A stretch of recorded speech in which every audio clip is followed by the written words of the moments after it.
What's up, everybody? It's your boy, Brandon Blakney, a.k.a. Brandon Lee TV. Welcome back to the Live with Brandon Blakney Podcast. Y'all know we getting active this weekend. Kick back, relax, and come take a ride with me. We got the 10th annual Hall of Fame Women's Basketball Showcase going down with some huge ranked matchups. We got number 1 South Carolina taking on number 11 Utah. Then on the other side, we got number 17 ranked Yukon taking on those 24th ranked scrappy UNC Tar Heels. Now, this is being held in Connecticut, so this is basically a home contest for Yukon. They're looking to get back into action, get back on the winning side of things after beating the snot out of Ball State. They got another ranked matchup. So, with no further ado, man, before we get into it, though, actually, make sure y'all hit that subscribe button for all the latest and the greatest. And join our memberships. We got that exclusive content coming daily, weekly, whenever you need it.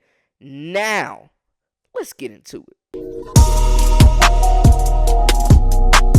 You are now locked into the Live with Brandon Blakney Podcast. Here is your host, Brandon Blakney. This will be the first time South Carolina is facing Utah in their program's history, and the Gamecocks have been dominant. They're outscoring opponents by 43.4 points per game. And they are putting up 93.5 points per game, which ranks 5th in college basketball. The defense has been locked down. They're only giving up 50 points per contest. That's 6th in college basketball right there.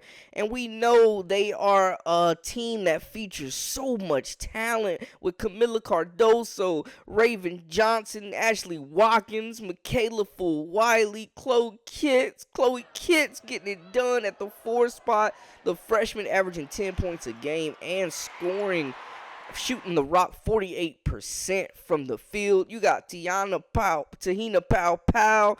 Man, I mean, y'all, it's just a well-oiled machine. They got bodies on bodies on bodies. They're like 10 deep, and that's just a few of the names that have been getting it done. Raven Johnson, Camila Cardoso, getting back into the starting lineup after missing, they broke a team rule according to Don Staley, and they didn't start against Morgan State and still won the game 104-38.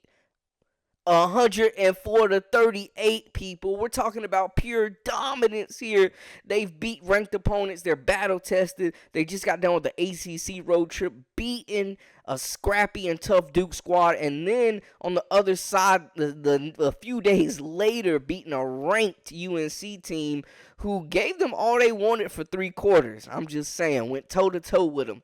South Carolina, though, has a tough matchup and a very good, balanced, and experienced Utah squad who can shoot the leather off the basketball.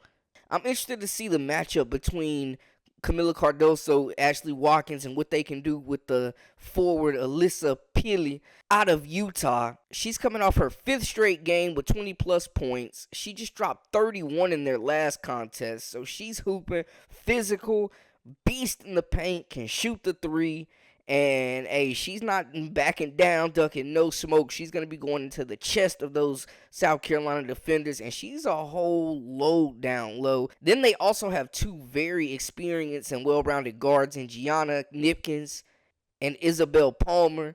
Nipkins averaging 17, 5, and 4. Palmer averaging 14, 3, and 5, and shooting over 60% from 3.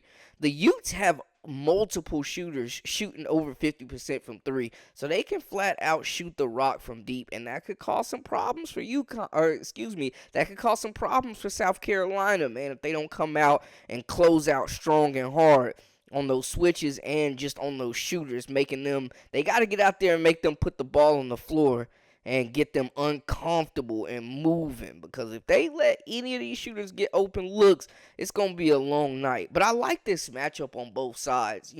They're both well-balanced teams with multiple scoring options. They can all fill it up. We know it's probably going to be a I don't know, man. Like, both of these teams play good defense, too, but I think this is going to be a higher scoring game. I think there's a lot of firepower on both sides for these teams. They're well balanced, and they're both experienced. Like, they're led by experience. South Carolina is, they replaced a lot of talent, but they brought a lot of talent back, and those bench players are filling in. Utah, the Utes are coming off a Sweet 16 run. They brought back a lot of experience. They've only lost one game to Baylor this season, so they're coming in 8-1. South Carolina hasn't lost at all. So it's a battle of two titans right now, I guess you could say. It should be a very physical contest. Both teams are well coached, and I think this is going to be a dogfight. South Carolina's going to have to work. I think they pull it out in the end, but I think they're going to absolutely have to work for this W because, hey, Peely is a problem down low, and they can play inside out. If they collapse on her, she can get it out to these shooters, and she's a shooter herself, so it'll be interesting to see how this matchup goes and who controls the tempo, who controls the pace. But I imagine Raven Johnson, Camila Cardoso going to be back in the starting lineup for South Carolina, so should be a great test for the Gamecocks.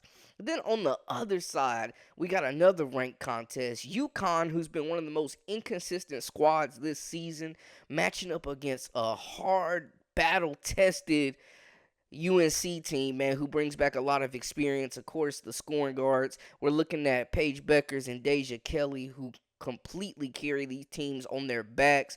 Two experienced guards, two of the best shooting guards in the nation right now. Two of the most efficient scorers in the nation who can score it at all three levels. It'll be interesting to see. I think for UNC, this is their third matchup, I believe. Third or fourth matchup against a ranked team. So they're experienced. They're battle tested, like we said. But also, I think they have the size advantage. Now, Aaliyah Edwards at 6'3", coming off a double-double, is one of the best bigs in the nation. Make no doubt. But UNC has 4 or 5 players over the size of 6'2". They could really, with Aaliyah Edwards out of the game, if she's in foul trouble or, whenever she needs a break, they could really punish Yukon in the paint. And that's what I'm looking for them to do. Maria Gakdang and Aaliyah Edwards are going to be a fun matchup. But then off the bench for Carolina, you got Anya Poole, who's also a stud. She's coming off a double-digit performance against UNCG. So that versatility that UNC has and that size advantage, I think they're going to have to really take advantage of that. And then in the backcourt, of course, Deja Kelly, Alyssa Usby. She's Usby averaging 11 points per game and a team-high 8 rebounds. They're both honorable mention All-Americans last season, and they're a talented backcourt, man. They're interchangeable, and they complement each other. So, they're going to have the tall task of shutting down Paige Beckers. Yukon is 7-5 all-time against the Tar Heels. Now, the last time they met, the rosters looked totally different. It was back in 2012, and the Huskies blew the doors off 86-35 over Carolina. The last time UNC beat the Huskies was on January 15th in 2007 in Chapel Hill. Yukon is going to need their supporting cast to step up, man. Honestly, we saw them have a really balanced performance against Ball State. Ashlyn Shade had 17. Beckers had 15. Cadence Samuels had 11. Aubrey Griffin, who we've seen have some breakout games, the versatile forward. They're going to need her to play big. She's coming off a good game. 14 points against Ball State as well. And then we mentioned Aaliyah Edwards, 18 and 12. KK Arnold has been playing a lot of minutes. She's been looking good at point guard. She's 2-time, 2-week freshman of the year. Or freshman of the week, I should say, in the Big East. So UConn's going to need their supporting cast to make some noise. Now, we've seen this team have some fight, and they're going to have to scrap against Carolina because, like we said, UNC just went toe-to-toe with South Carolina and proved that, hey, they could play with anybody in the nation when they're on. They're going to fight. They're going to claw. They're going to scratch. Neither one of these teams are going to give an inch, but we don't know which Yukon team we're going to get. We've seen them come out flat at times and just look almost borderline uninterested. We know, I mentioned in my last video, like they're dealing with a host of injuries. Multiple starters out for this team, so the freshmen are having to play big minutes that they typically wouldn't have to play otherwise, but they're having to grow up fast. I like this Yukon team, though, and I like Carolina. They're built similar. UNC just has a little bit more size and, more experience right now, but Deja Kelly and Becker should be an exceptional matchup, and Kelly's got to take that upon herself to match up with Becker's and deliver an All-American performance, because these are two of the best guards in the nation. Both these teams we've seen their ups and downs. Carolina has definitely been the more consistent team. UConn's a little less battle tested in my opinion, and they're still trying to figure out their identity. Carolina has established their identity. We know what they're good at and what they do. UConn, with so many new faces, man, we don't know exactly, their identity right now. We don't know their strengths. We know they have two really, really good players in Aaliyah Edwards and Paige Beckers. We know that much. But other than that, there's not a whole lot going on. So they're definitely going to need the supporting cast to make shots, and they cannot get sloppy on defense, or Carolina will light them up. UNC is well balanced, man. They have some good post players, like we mentioned. They've got guards that can make shots and knock down contested shots, get it off the dribble. They've got guards with different skill sets that bring different type of scoring opportunities to the table. So you're not just going to, have them spotting up and shooting. They got players that can create off the dribble. They've got players that are going to hustle, follow missed shots, be active on those boards. So it cannot all be on Aaliyah Edwards to be rebounding. UConn's got to rebound as a team to, cancel out some of this size UNC has. I'm just saying. But both of these games should be really hard fought. A lot of headlines, a lot of star power, and some big-time matchups in both of these contests. So it'll be fun to see, man. Let me know how y'all feel, though. Let me know what y'all think about the situation, how y'all feel either one of these games are going to go. Are these the two biggest matchups y'all are ready to see? Does Utah have a chance to upset the juggernaut South Carolina? This might be their toughest test of the season so far. Utah matches up pretty well with South Carolina. I'm just saying. And then on the other side, UConn, UNC. This could be pivotal for both teams. This could be a monumental momentum shift in the schedule going through the rest of the season for either one of these teams, whoever wins this game.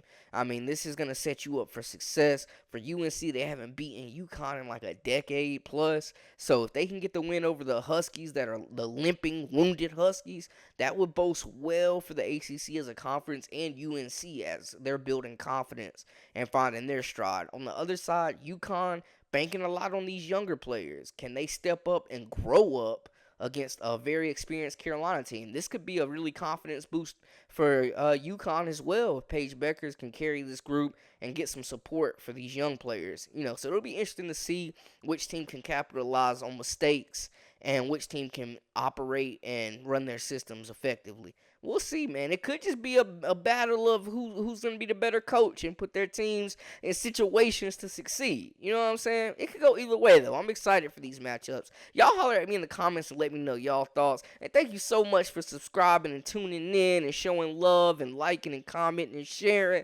Much love to y'all, man. I appreciate everybody tuning in. That's a wrap for us. For all the latest and the greatest, I am Brandon Blakney, a.k.a. Brandon Lee TV. Hit that subscribe button to stay up with everything we got going on. Until next time, hey, we out.